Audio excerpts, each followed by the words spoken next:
Hello and welcome to the Mighty Oaks Show today. Glad to have you with us. And we're going to jump into our conversation here in just a second. But if you have not yet subscribed to our YouTube channel, please do that. Go to YouTube if you're listening somewhere else. Maybe you're listening to the podcast version of this show or listening at Mojo 50. Thank you for listening. But when you get done, go over to YouTube, look for the Mighty Oaks Show or the Mighty Oaks Foundation. You'll find our channel. Subscribe there, and then more importantly, or at least as important, hit the notification bell. That lets you know when more content comes online, and try to remind you of this every week so that you'll do that. If you have not yet, we'd love for you to join us there. So much good content that we prepare for you. And I'm excited about our conversation today. Two lovely ladies here with us.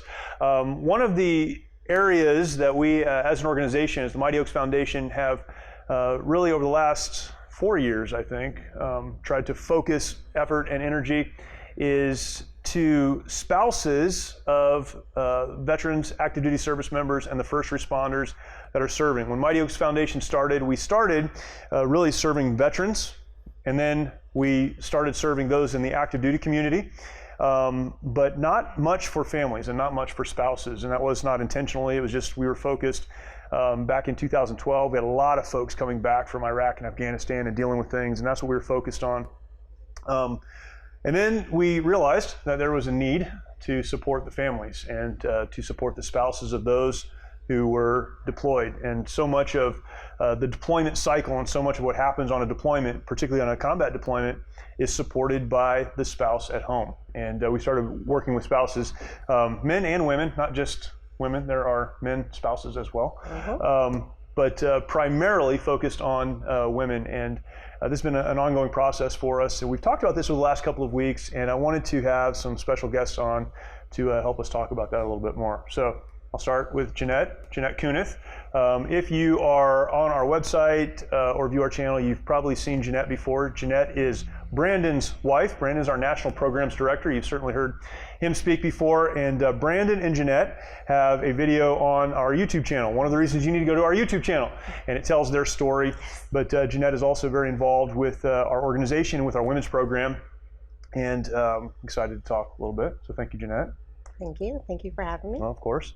And Heidi Andela is also here. And Heidi, her husband Mike is a good friend of mine and has been to our program. And we're still friends, so that's good. Yeah. Mike just recently retired from the Marine Corps after several combat deployments. And Heidi is also very involved with our women's program. And now you've been the spouse of a veteran or an active duty service member, and now you're the mom of a service member. I am. Yeah, your daughter's in the Coast Guard? Yes. Yeah, so seeing that from several different perspectives. And I wanted to talk to you guys today, again, for the folks who are watching and listening.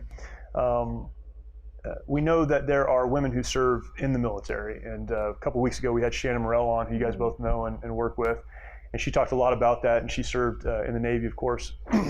But from a spouse's perspective, I wanted to talk about some of maybe the challenges of being a spouse of someone deployed, someone in the military, some of the challenges on the other side of that, and then some of the things that you guys have learned through the program, but beyond just Mighty Oaks Foundation and our programs, some of the things that you've learned, maybe the lessons that you've learned or things that you've been able to apply to help you work through some of those challenges. So I'd love to get your perspective on that.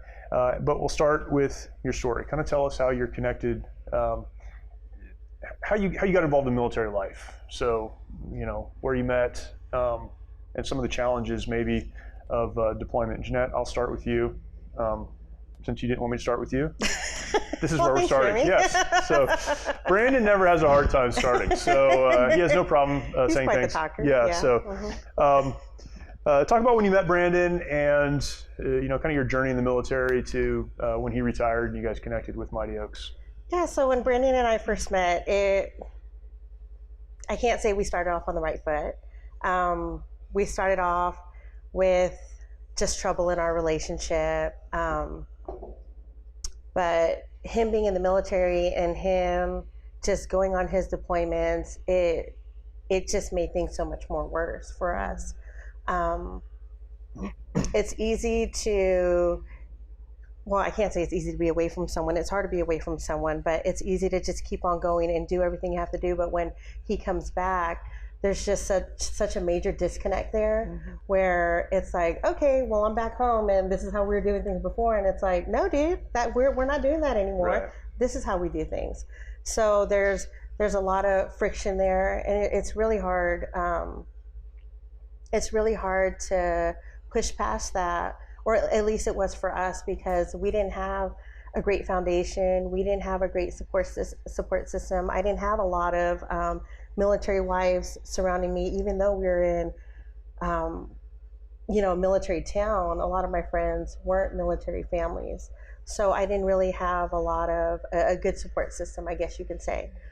So speaking with other women about my troubles, it's just that it was more venting, if anything, and it was hard. It was hard in our relationship, moving past a lot of miscommunications, a lot of anger, and just seeing Brandon struggle with a lot of his post-traumatic stress. I didn't know how to help him. I didn't know how to relate to. Honestly, I didn't even know what it was. I just thought he was a jerk. Like, sorry. Which might have been part true too. How many deployments did Brandon have after you guys got married? I want to say it was 4. Yeah. 4 while we were married. 4 while we were married. And you had 2 kids. Yeah, 2 kids amongst it all. I mean, even one of his deployments, he wasn't there for when our son was born, and that was tough. Him coming home to now a new addition to our family, just, was great. It was nice having dad home and him being a new dad to our second child, to our first son, and things just got harder. It's another stress factor in our life, and I can't say it helped. It helped any. Things got really hard in our relationship. Things got a lot more hard in our relationship, and we just started drifting apart from each other.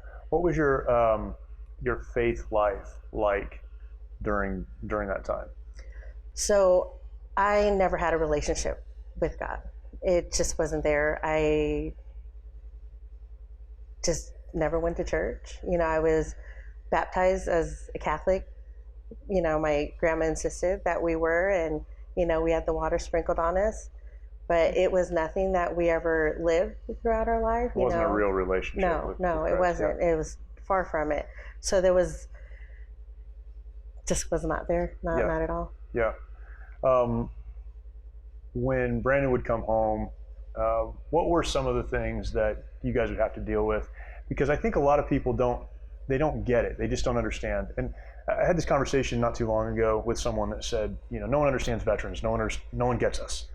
And my response to that was, and it has been, well, why should they understand, right? Why should someone who's not been to combat understand what it's like to go to combat and to come home and to have to deal with those things?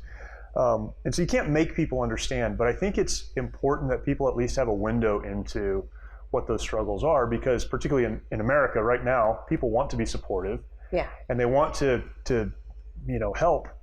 They just don't understand what those struggles look like. Even in, like in a church setting, we all happen to go to the same church in Oceanside, right outside of Camp Pendleton. So we have a lot of folks who are exposed to military people, but don't necessarily understand the struggles of someone who has a husband deployed, and now the husband is home, and in our minds we think that means everything's great again, right? Yeah. He's home Happy again. life. What are some of the struggles that a spouse with a service member deployed or coming home is having? And I know you can't generalize everything, but some of the frictions, some of the struggles that you wish people knew about, but they didn't know about. So seeing my husband coming back from his deployments, he was always on edge. It was just, it was walking on ice around him, saying the wrong thing. It's just being mindful of every word that comes out of my mouth, because I don't want to say the wrong thing, because that's just going to, tip everything over and cause him to blow up. He's just always on edge. And, him coming back, you want to just go out and do things because you're reunited, and you want to go to Disneyland, and you want to just have fun with people and go to a party and go to the zoo. And it's far from that, because he doesn't want to. Yeah. He doesn't want to, and he just wants to not be around those crowds and not be around those people. And it's kind of a bummer when you got little kids and they want to be around people and they want to go to these places and they want to have fun, but he's not there. He doesn't want to be around those crowds. He's, you know, and if we find ourselves in the situation where we are going to Disneyland, it's, you know, I can recall one time where we got a huge argument. And I can't even remember why. I think it was like I wanted to go left and he wanted to go right. He wanted to go on this ride and, you know, I wanted to go on this one. And it blew up so bad. And he walked away and it was just my daughter and I, and we were just kind of standing there and I didn't even know what to do. I kind of just went off to a corner and just cried. Just away from people so I, you know, not be noticed. But I just cried because I didn't know what to do. And eventually we kind of just wandered and found each other and it just, there goes the fun in that trip because everybody's in a bad mood now and you want to have fun for your kids, but it's hard. It's hard when they're always on edge and they're always angry and I don't understand. I don't understand exactly what they're going through because I wasn't there.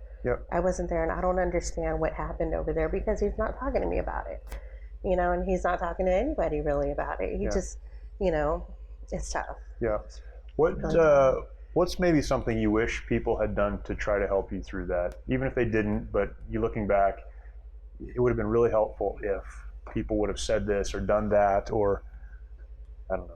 I think it would have been really helpful if we would have had someone to come alongside us and tell us that it's okay.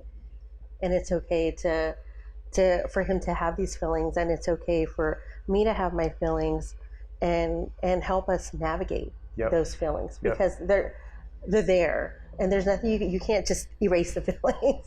You know, some people pop pills to get rid of their feelings, but the feelings are there and they're not going to go anywhere. And it's how are you going to deal with these feelings and how are you going to navigate through them? And I wish somebody could have come alongside us and helped us process everything that was going on, because with me not even knowing, I can't say that I even helped the situation. I'm sure, you know, I'm not going to say my husband was mean to me and verbally abusive to me, but, you know, I totally didn't help, you know. It's like, okay, I'm yelling right back at him. I'm throwing stuff at him as he's throwing stuff in the air, and I'm chasing him down as he's trying to walk away from me and trying to vent and trying to decompress, and I'm chasing him like, don't walk away from me. You know, had we had, you know, somebody, had we had, you know, a couple or, you know, someone in our lives who could have come alongside us and help us navigate through everything that was going through, oh my gosh, it would have helped us huge. Plot. What are some of the things, and, you know, I know your story really well, but what are some of the things that you did that got you from that place to, you know, a number of years later now where you're serving women, and I mean, your husband runs our national program. Thousands of folks who come through our program. Brandon manages, you know, a lot of that.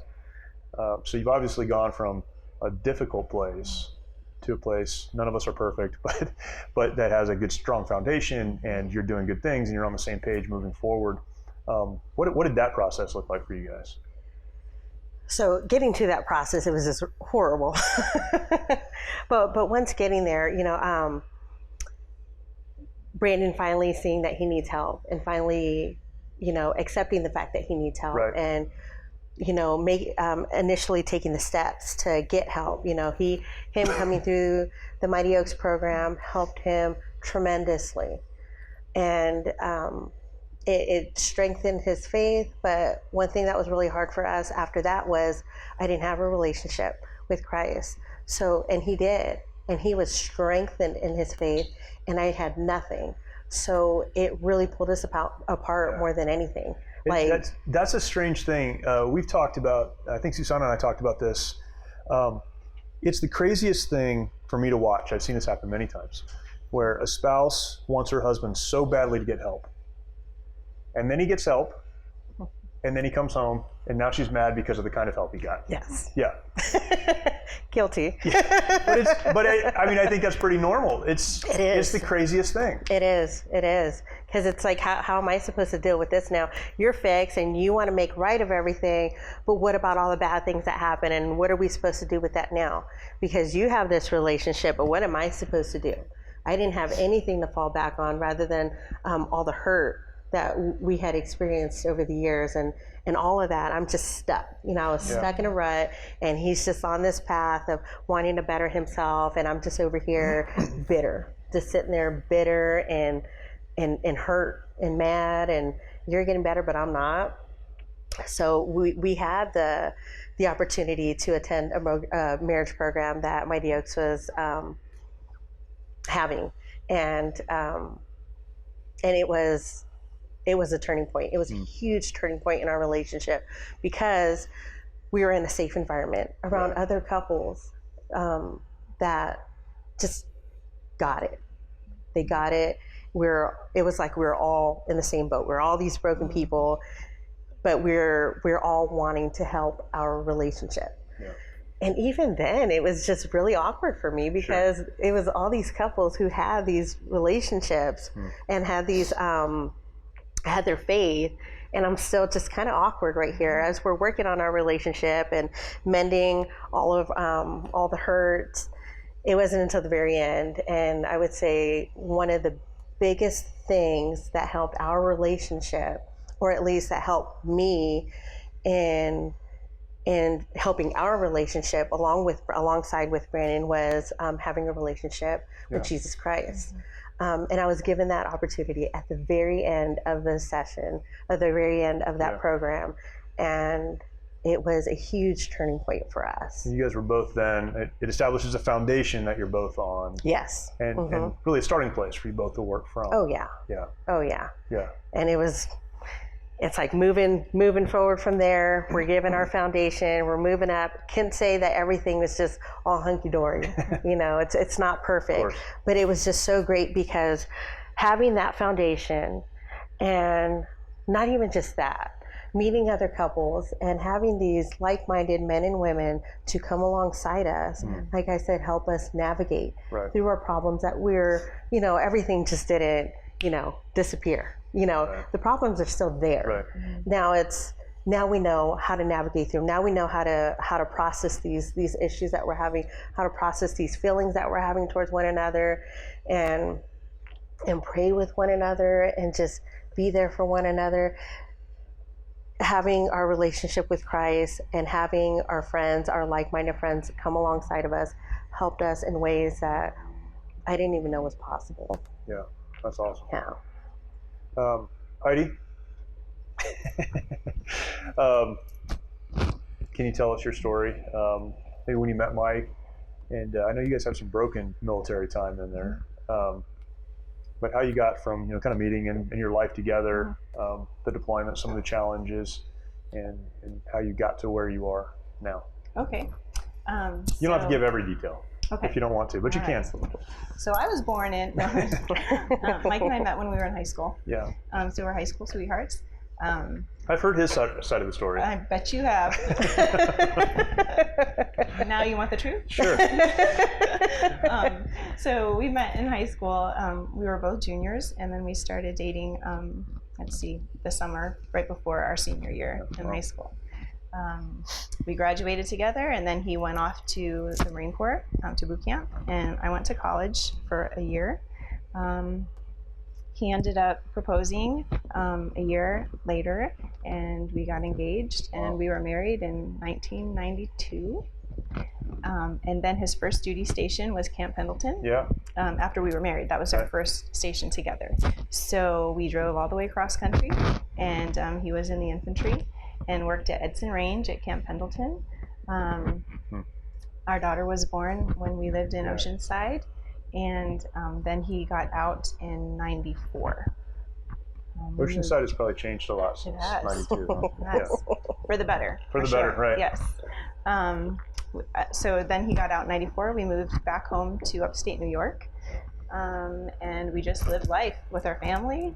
Our daughter grew up there, And then 9/11 happened. He kind of had the itch to get back into Sure. the Marine Corps, but they weren't accepting. So Mike got into the Marine Corps Reserves, and instead of kind of filling that void he had, it made it even worse. He just had the itch to go active duty.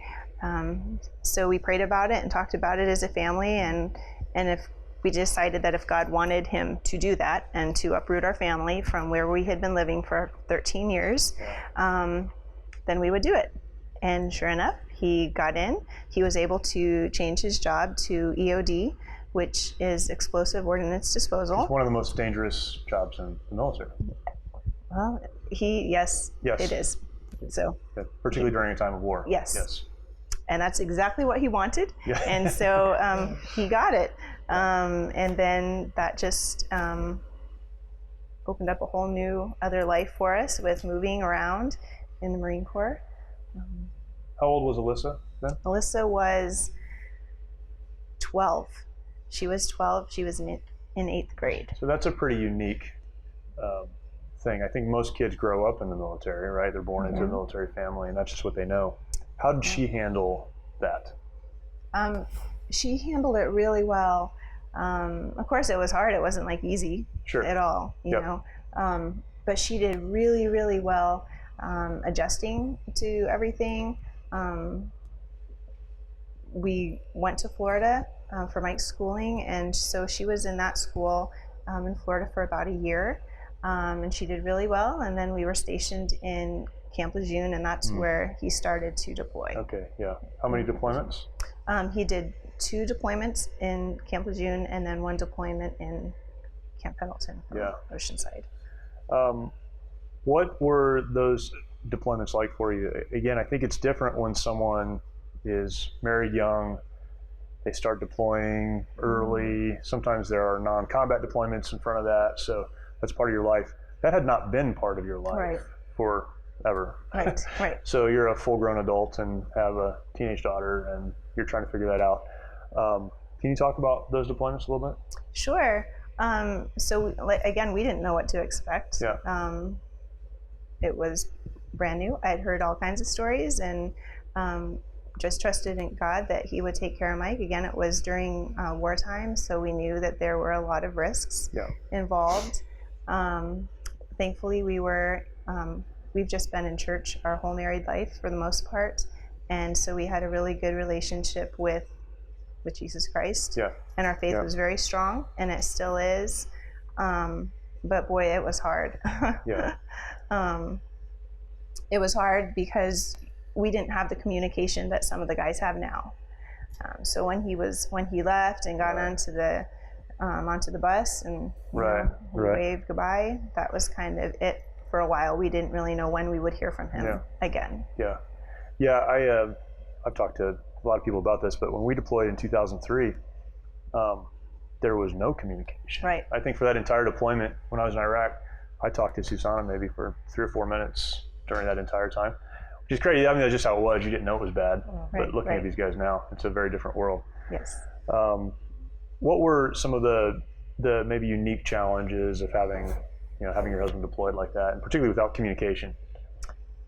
I guess because I was so used to having him there as the decision maker, everything kind of fell on my shoulders, and so that was a little bit difficult. I've never been overly outspoken. I can be very indecisive, so that taught me a lot. I feel like I grew up a lot, even though we had been married. I was in my 30s. I feel like I grew up a lot in that time period. And I definitely grew stronger in my faith with the Lord, because you don't have your husband to talk to, and he was the leader of our home, so he was gone, and a lot is on your plate at that time, so that was definitely an interesting challenge to face. But again, we had really good leadership. Our daughter was in Christian school, and you pull up your big girl panties and you go with it, man. You just do the best that you can do. Being in that environment, there were people around you that could support you. What were some of the things that they did to support you through that? I met a really, really, really good friend there at the church that we attended in North Carolina, and her husband, he is still serving, but he's in the Marine Corps. We became really close, and so we just kind of went through this together. She was younger, and the age difference, there was no barrier, and it's so neat in that situation with other military wives. Right. Age is not an issue. Right. It's the experience that you share, right? Absolutely. Yeah. And we became really good friends, and so I leaned on her a lot. And she leaned on me a lot also when her husband was deployed. Wow. How important was a church community during that time? Very important. And what made it important? Having that close walk with Jesus Christ, and also hearing every week. Whenever the doors were open, we were there, and it just confirmed over and over that Jesus Christ, he is our provider. He is the one who's going to be our protector. Right. He's the one in control. He was the one watching over Mike, taking care of him, even when things were really scary. Yeah, just that continual confirmation of what is true. Yes. Being reminded of what is true. I think we often overlook that. People will say, I'm a Christian. I don't need to go to church to be a Christian, which is true. I mean, I believe that. You don't have to go to church to be a Christian. I don't know why you would want to, though, and a big part of that is the community of people who can support you. But even apart from that, just being reminded and having those truths reinforced again and again and again, whether you want to or not. Right? I have to be there at, 11 o'clock on Sunday morning, and that's going to happen. What are some of the challenges that you wish people understood about either having a spouse deployed or having a spouse return from a deployment? You lived that several times. And then the last deployment Mike had was very close to his retirement. Right. So that, again, was a kind of a unique situation. Yes. What are some of the things you wish people understood and knew about that? I just wish there were a manual, some kind of a manual that you could have, like when your husband's gone, these are the things that are going to go wrong, like expect it. The weirdest, strangest thing is going to go wrong when your husband is deployed. Right. It happens. Yeah. And until you've lived it, you may not believe it, but trust me, it's true. Yeah. I think one of the weirdest things, so when he's gone, you just, you go home from saying goodbye, and you know that you have X amount of months without him. Right. And you just get into a new groove. Life goes on. You have your children to take care of, and you have bills to pay, the house to take care of. I mean, everything just keeps going. So you become very independent as the spouse. Yeah. Things that I had never done before, I now was doing because Mike wasn't there. Right. When he returned home, I will never forget this. I have a certain way of taking out the garbage. Okay. Certain ways. Sure. Okay, sure. Okay. Yeah. Okay, so I have a certain way of taking out the garbage. You're taking out the garbage. Yes. Instead of just taking out one bag at a time, I go through the whole house, dump it into the main garbage can, which is usually in the kitchen. Right. And just to have it all in one bag. That's just what I do. He came home from deployment, everything was great. You have like that honeymoon time. And then he's like, I'll take care of the garbage. Sure, by all means, have at it. He didn't do it the way I did it. And I'm like, what are you doing? And he's like, I'm taking out the garbage. Well, he had taken out the garbage and he came back in. Well, all the other garbage cans were still full. How do I know that? Right. Because I checked to see. And then I made it a point to let him know that he didn't do it correctly because there was still garbage in the other garbage cans. That probably wasn't handled correctly. I should have been a little bit more grateful by him wanting to step in and take the garbage out. And so little things like that, you just have to let go of. Yeah. And it's okay. It's okay that he wants to just take out one bag at a time. He's getting in his steps, I guess. I don't know. Just let him do it that way and be grateful.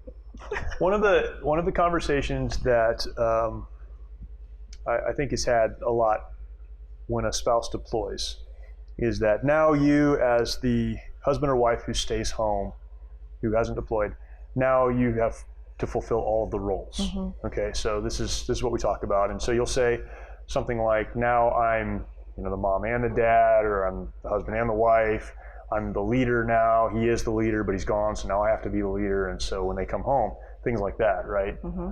It wasn't the not taking out the trash that bothers you. It's that I've been responsible for these things for so long, and now you're doing it your own way, and that makes me feel like, maybe it wasn't important what I did or something. I don't know. But I think something that needs to be understood is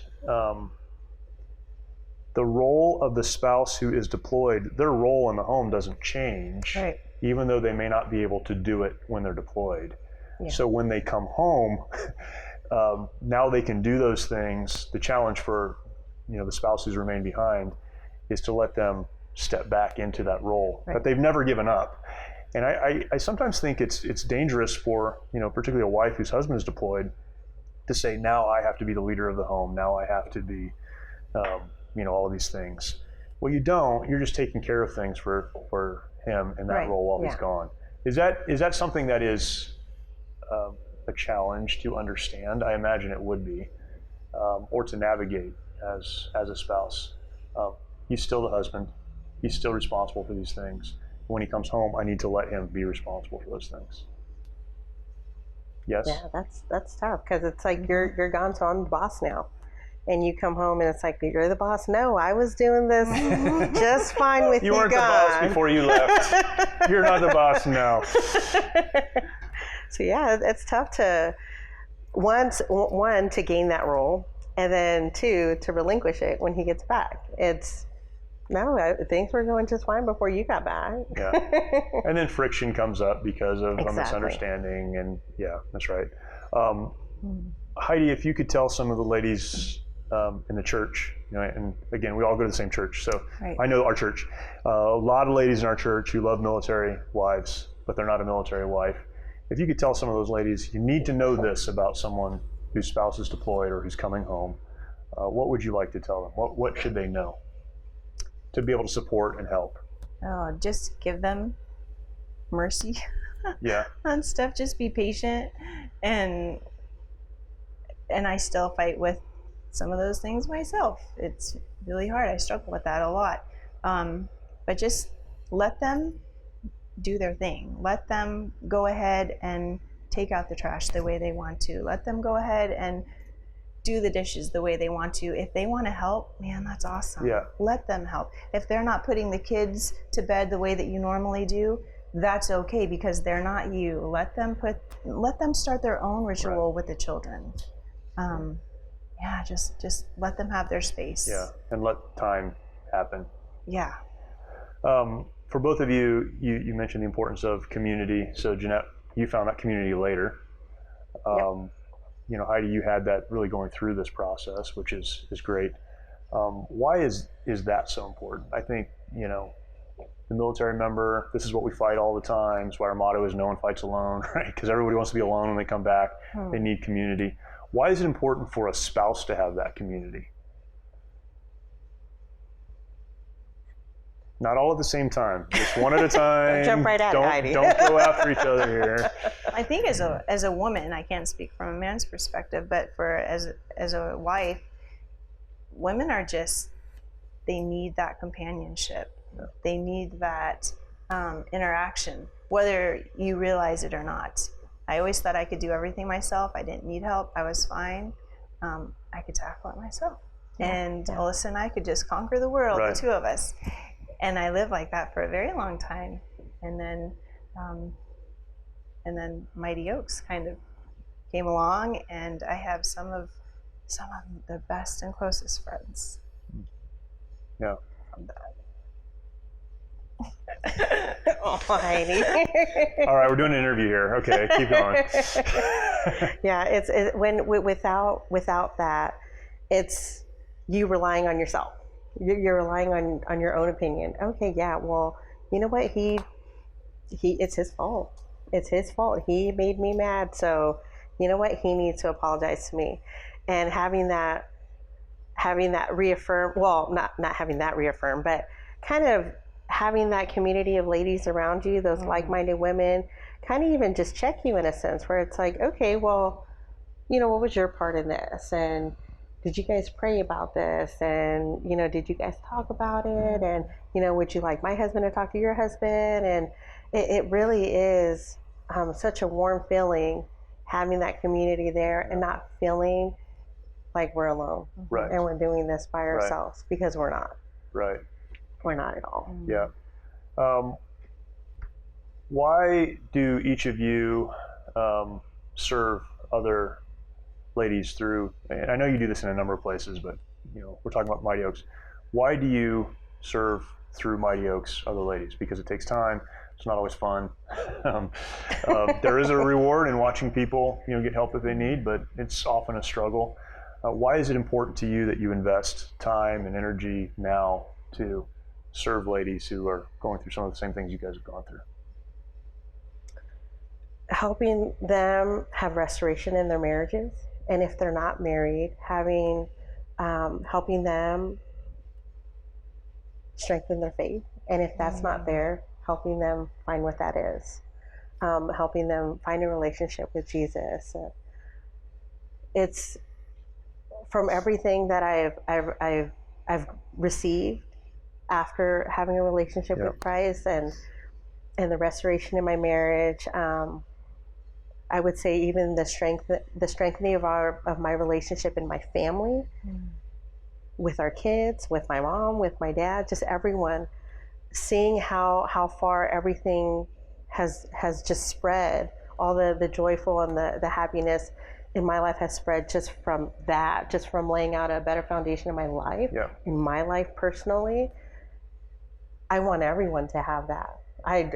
Here, get some of that. Like, here, let me share some of that with you. I want this happiness to just spread to everyone. I want people to have restored relationships in their marriages and in their families. It's something that I'll fight for. I will fight for you. I will fight for you, and in whatever way that I can to help you get that in your life.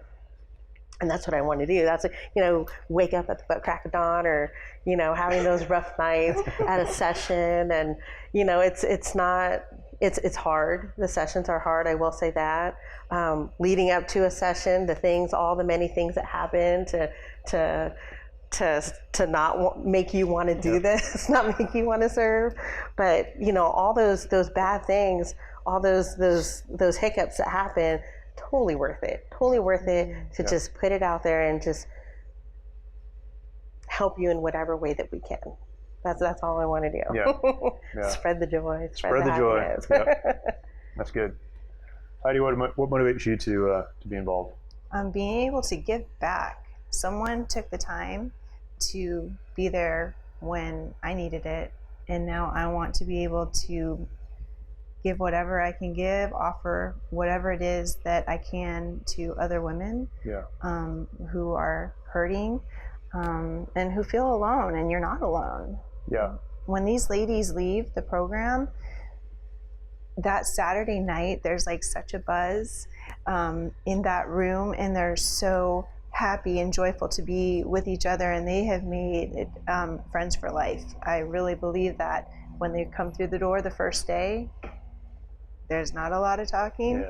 There's not a lot of interaction between the girls. But by the weekend, it's like they've known each other their whole entire life.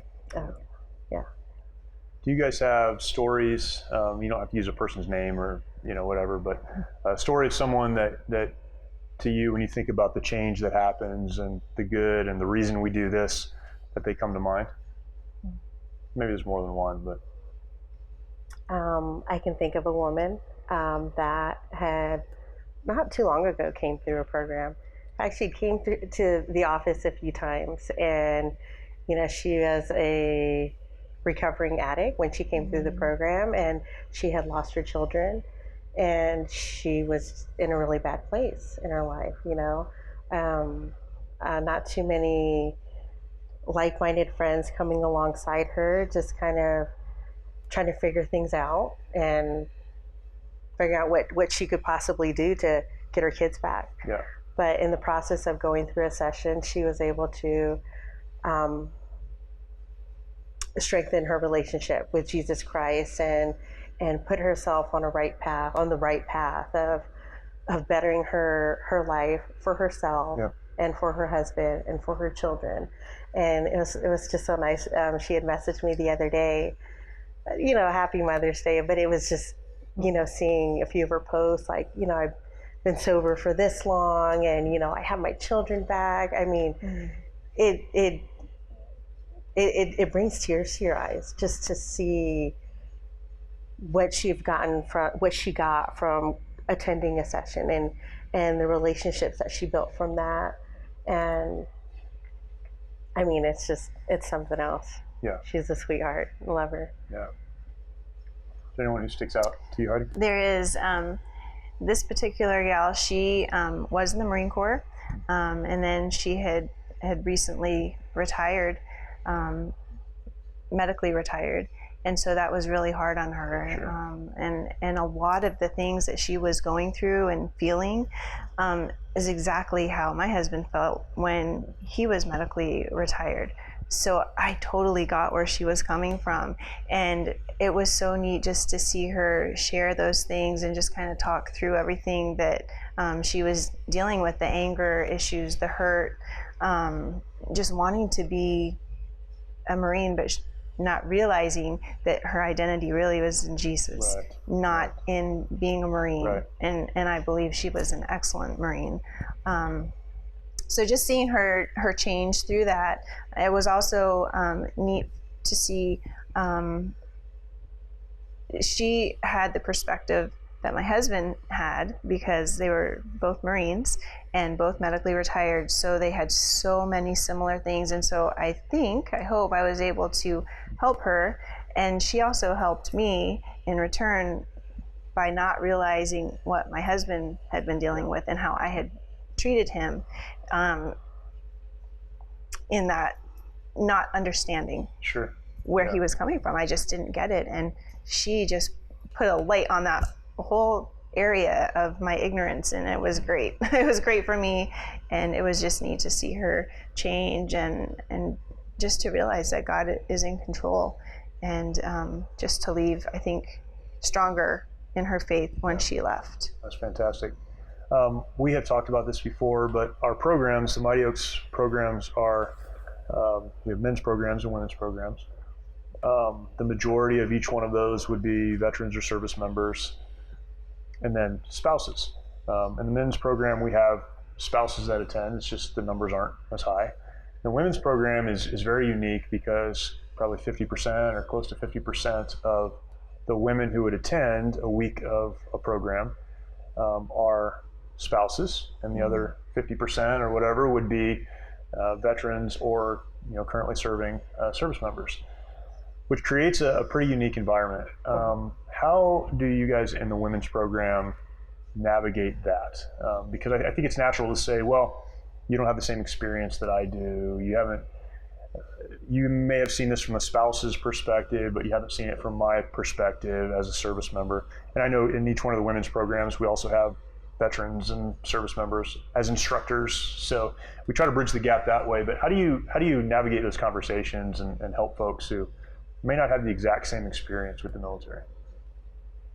In the women's program, from the very beginning, we're very active about that, and just explaining everything that, a lot of us are spouses, even though we have some veterans on our leadership team. It's not just that. It's not just your spouse. We are women. Right. At the end of the day, yeah, you could be a mom, you could be active duty military, you could be a veteran, you could be a first responder, and a lot of the women that come through have been single, either active duty, law enforcement, or whatnot. And it really isn't about that. It is, you are a woman at the end of the day, and we are going to show you or lay out a biblical blueprint of what it is to be a woman in God's eyes.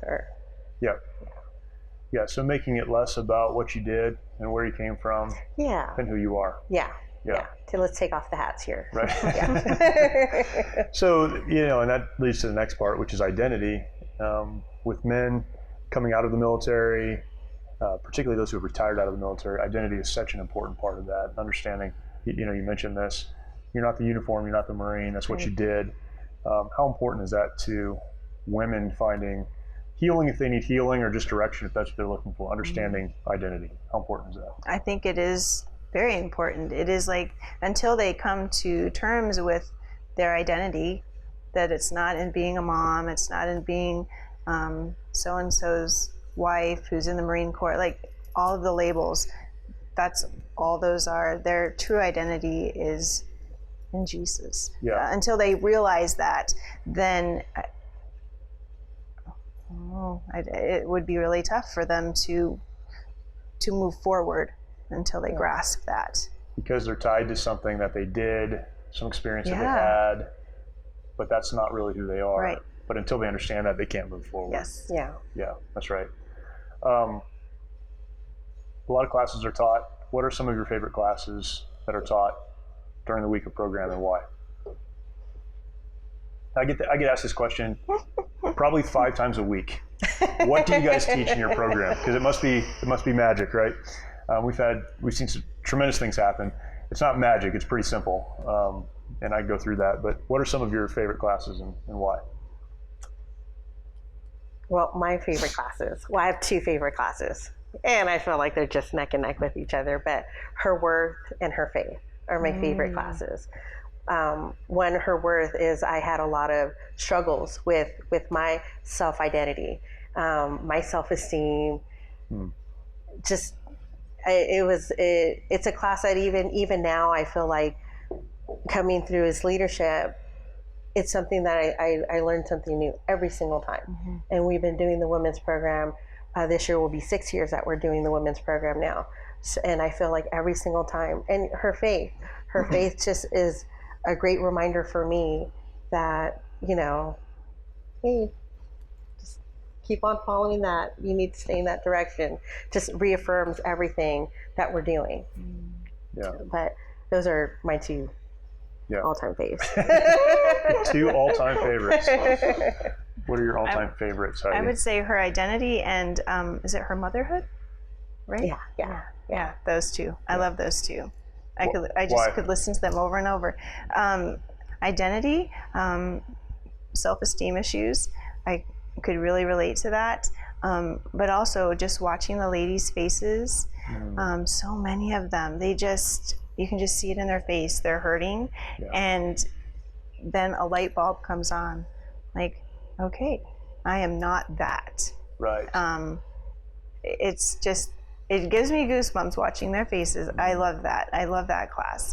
And then for her motherhood, I guess just because I am a mom, right. And although my daughter is out of the house now, I just love being able to share with the ladies who have children who are living at home, just different experiences that I've faced as a mom that they may be struggling in, and just maybe being able to help them a little bit, and some of the things that we did right, I think we did right. I mean, I know we did a lot wrong, but there are some things that we did right, and I just love being able to share with them, hey, why don't you try it this way, or just give it a try, if what you're doing isn't working, There right. you go. The question I like to end with whenever I have the opportunity is the question of hope. I think that so often the folks that we work with, and have conversations with, we have our program. That's a very small part of what we all do. We have conversations all the time with folks who need help, and we're trying to do our best wherever we can to be an encouragement to people. A lot of people that we talk to are people without hope. They are convinced that what they're living through right now is all there is. This is as good as it's going to get, and it's not very good. So, I need to quit. I need to walk away. I need to just resign myself to where I am, whatever the case. But hope is real. Unless you have hope, though, you're not able to move forward. So maybe you can each kind of answer this, but if someone's sitting across from you and they need hope, what do you tell them to give them hope, or to point them to hope, or to help them to at least understand that what they're dealing with right now is not all there is. There is something beyond this. I would probably just find out where they stand with Jesus. Do they have a relationship with him? And if they do, then they've probably got a basic understanding of Jesus and who he is, and just encourage them to look up verses in their Bible, or share with them verses in their Bible that there is hope in Jesus Christ. He will never leave you. He will never forsake you. He is there with you all the time. Just point them in that direction. If they don't, then try to explain to them how Jesus has changed your life. And sometimes just leading by example and just being that witness and testimony to them is far more meaningful than trying to tell them something. Just showing them. And I think, I don't know, I've heard it more than one time that ladies who come through, they just love the transparency of the facilitators and the leadership team, and just everyone is just so real. Like, the ladies are, what you see is what you get. Yeah. And it's not all rosy, and our lives are not all perfect. We struggle with the best of them. Right. And sometimes there's hope in knowing that. Your hopelessness is believing maybe that you're the only one who struggled this way, or who feels this way. Right. That's good. Jeannette, what do you tell someone who needs hope? You know, it's. I think of where the place that Brandon and I were in, and just a place of hopelessness. And I'll be honest with you, if somebody came, you know, just to be frank here, if somebody came Bible thumping on me, I'd be like, dude, you're like in the wrong place. You need to back that up. But I mean, we were just in such a bad place then, and had somebody come alongside us and shared their testimony with us, I feel like in a place of hopelessness, to see transparency, as you were saying, Heidi, to see that transparency could be helpful for people, and seeing what being hopeless and, you know, being directed to, you know, a living hope, what that can do in your life. Even through all your struggles, there's a way. And point them in that way. But yeah, that's great. And that's why we are so big on testimony, you know, people telling their stories. And we even intentionally start with, you know, it's kind of a funnel, is how I always describe it. It's like, let me tell you my story. Let me help you understand. I know where you are because I've been there, and you can get past that. And then we get to the place where we then talk about the source of hope, which is Christ, because you need to start with that first, right? And that's so helpful. That's awesome. Well, thank you guys. Thank you. I appreciate it. Thanks for having us. Well, we'll do it again sometime. It'll be great. Thank you for watching. Appreciate it. And I hope this was an encouragement to you. We do our very, very best to serve those who serve us. And that doesn't just mean the service member, but it means the families as well. And if we can do anything for you, please don't hesitate to reach out and let us know. You can find out more information about all of our programs and how to contact us on our website at mightyoaksprograms.org. And we'd love for you to connect with us there. Also, again, if you have not yet subscribed to the channel, subscribe. If you haven't hit the notification bell, do that. And that lets you know when this and other content comes online. And we do this, we produce this, we have these conversations for you. And if it's been a help to you, like it. If it's been a help to you and you know it would be a help to someone else, send it to them. And we look forward to connecting with you. Thanks for watching. We'll talk to you next time.